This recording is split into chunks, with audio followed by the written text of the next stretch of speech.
बहुत समय पहले की बात है। एक छोटे से गांव के किनारे एक घना बाग था। उस बाग में कई तरह के पेड़, फूल और पक्षी रहते थे। उन्हीं पेड़ों में एक लकड़हारा रोज आता था। उसका नाम था धनीराम। वो पेड़ों की सूखी टहनियां काटता और उन्हें बेचकर अपने परिवार का गुजारा करता। एक दिन जब धनीराम बाग में लकड़ियां काट रहा था, तो उसे एक पेड़ के नीचे एक छोटा सा घायल पक्षी मिला।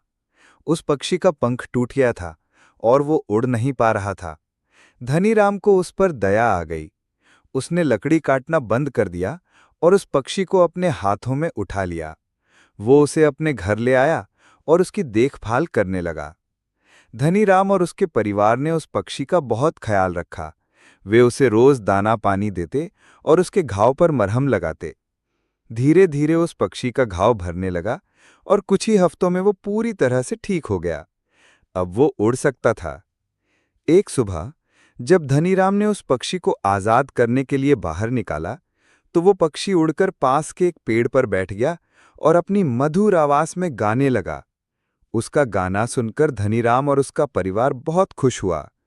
उस दिन के बाद से वो पक्षी रोज धनीराम के घर आता और अपनी मीठी आवाज में गाना गाता।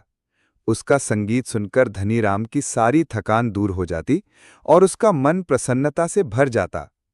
गांव के लोग भी उस पक्षी का मधुर संगीत सुनने के लिए धनीराम के घर के पास इकट्ठा होने लगे। धीरे धीरे ये बात दूर दूर तक फैल गई। लोग उस चमत्कारी पक्षी को देखने और उसका गाना सुनने के लिए आने लगे। वे अपने साथ धनीराम और उसके परिवार के लिए उपहार भी लाते। इस तरह धनीराम के परिवार की गरीबी दूर हो गई और वे सुख शांति से अपना जीवन बिताने लगे। ये सब धनीराम की दया और उस छोटे